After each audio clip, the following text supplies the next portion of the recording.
बिस्मिल्लाहिर्रहमानिर्रहीम। अस्सलाम वालेकुम माय यूट्यूब फैमिली। आज लेके आए मैं बेहतरीन सी रेसिपी। हैदराबाद की फेमस रेसिपी है ये खिचड़ी खट्टा खीमे की रेसिपी। बहुत ही झटपट बन जाता और जल्दी बन जाता। अब देखिए एक चूल्हे पे मैं इन्हें कढ़ाई चढ़ा चुकी हूँ।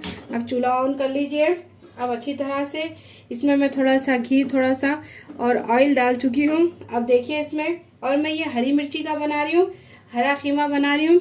अब इसमें देखिए 1 इंच अदरक का है, 5 से 6 अदद लहसुन के जवे हैं। अब ये हरी मिर्ची ले लीजिए, ये आपके टेस्ट के हिसाब से लीजिए, कम या ज़्यादा तीखा। और इसमें हरा धनिया जाएगा, ये डंडल के साथ लीजिए, डंडी के साथ। इसको आप अच्छी तरह से ग्राइंड करके ला लीजिए। अब देखिए तेल अच्छी तरह से गर्म हो चुका है। अब इसी के अंदर 2 मीडियम साइज के प्याज डाल दीजिए। अब एकदम से इसको गोल्डन ब्राउन होने तक फ्राई कर लीजिए। तब तक ये हरा मसाला भी पीस के ला लीजिए, जब तक आपके ये प्याज भी अच्छी तरह से भुने जाएंगे। देखिए प्याज का कलर चेंज हो चुका है हल्का सा। अब इसी के अंदर ये 500 ग्राम मटन का खीमा है। अब इसको अच्छी तरह से धो के मैं ड्राई कर ली पहले से ही।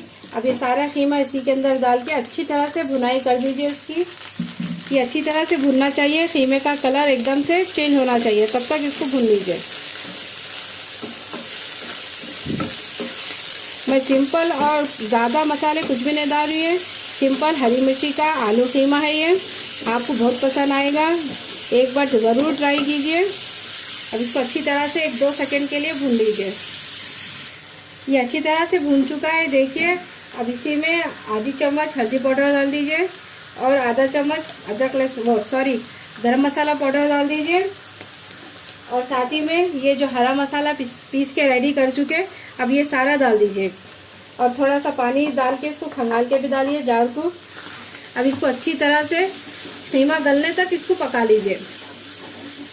ये बहुत अच्छा बनता है हरी मिर्ची का खीमा, आप ज़रूर ट्राई कीजिए। खीमे को सिंपल है देखिए, इसमें कुछ मसाले ज़्यादा भी नहीं है और सहरी में अच्छा दिखता है आपको खाने में भी। अब अच्छी तरह से ये जार को खंगाल के डाल दीजिए। अब इसको ढक के कम से कम इसमें थोड़ा सा आधा कप पानी डाल दीजिए। पानी डालने से क्या है, आपका खीमा भी अच्छी तरह से गल जाएगा और मसाले भी अच्छी तरह से पक जाएंगे। अब कम से कम इसको कम से कम इसको 5 से 10 मिनट के लिए लो फ्लेम पे पकने दीजिए, जब तक आपका खीमा भी अच्छी तरह से गल जाएगा और इसकी अच्छी तरह से भुनाई भी हो जाएगी। अब देखिए, अब इसी के अंदर 1 चम्मच नमक डाल दीजिए। अब डाल के इसको कम से कम 15 से 5-10 मिनट के लिए इसको लो फ्लेम पे पका लीजिए। आपका खीमा गलने तक पका लीजिए इसको। चलिए जब तक खीमा पकता खिचड़ी बना लेंगे। अब मैंने क्या करी, ये 1 गिलास बासमती चावल और साथ ही में थोड़ी सी आधी गिलास से भी कम पाव गिलास ये मसूर की दाल भिगा के रख चुकी हूँ आधे घंटे के लिए। अच्छी तरह से ये भीग चुकी है देखिए। इसके साथ ही मिलाई मैं अलग कुछ भी नहीं मिलाई।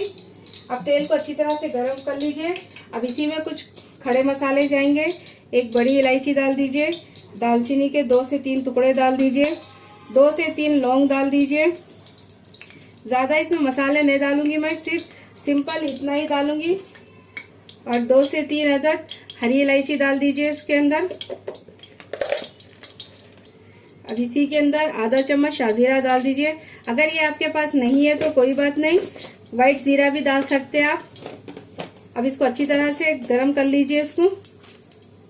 देखिए ये अच्छी तरह से गरम हो चुका है। अब इसी के अंदर 1 चम्मच अदरक लहसुन का पेस्ट डाल दीजिए। अब डाल के इसकी कच्ची भून जाने तक भून लीजिए।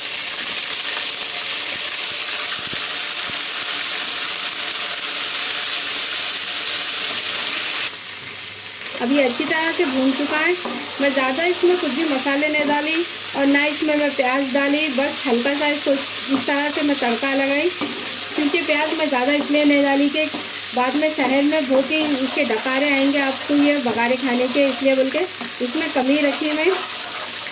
देखिए अब ये हल्का सा भून चुका है। अब इसी के अंदर हरा धनिया डाल दीजिए, बारीक कटा हुआ कोतमीर, पुदीना, हरी मिर्ची, ये साफ धो के मैं रख चुकी थी पहले। अब ये डाल दीजिए। ये डाल के इसको अच्छी तरह से भून लीजिए।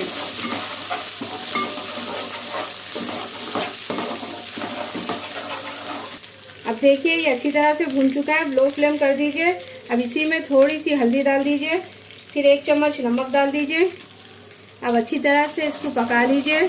अब इसी के अंदर ये भीगे हुए चावल डाल दीजिए। ये मैं बासमती चावल में बना रही हूँ, आप चाहे तो घर के ही चावल से भी बना सकते हैं।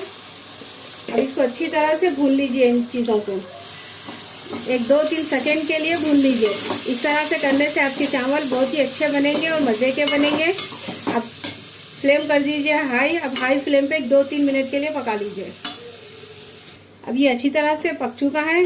अब इसी में 1.5 गिलास पानी डाल दीजिए, क्योंकि चावल 1 गिलास है तो 1.5 गिलास काफ़ी है, क्योंकि ये दाल और चावल भिगे हुए हैं तो आराम से ये गल जाएगी और दाल भी चावल भी आराम से पक जाएंगे।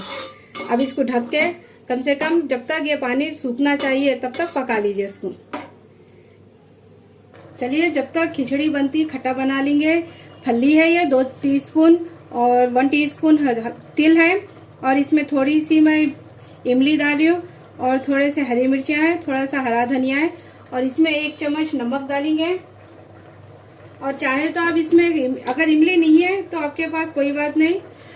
अब इसी में 1 चम्मच नमक डाल दीजिए। नींबू का रस भी डाल सकते हैं आप। अब इसको थोड़ा सा पानी डाल के अच्छी तरह से ग्राइंड करके ला लीजिए। देखिए, खिचड़ी बनके रेडी हो चुकी है ऑलमोस्ट। पानी भी अच्छी तरह से सूख चुका है। अब इसी को लो फ्लेम पे दम दे दीजिए। इसको कम से कम 5 से 10 मिनट के लिए आराम से ये दम हो जाएंगी। अब इसको अच्छी तरह से ढक के दम लगा दीजिए। फ्लेम को कर दीजिए लो। अब देखिए, खट्टा भी पीस के रेडी हो चुका है।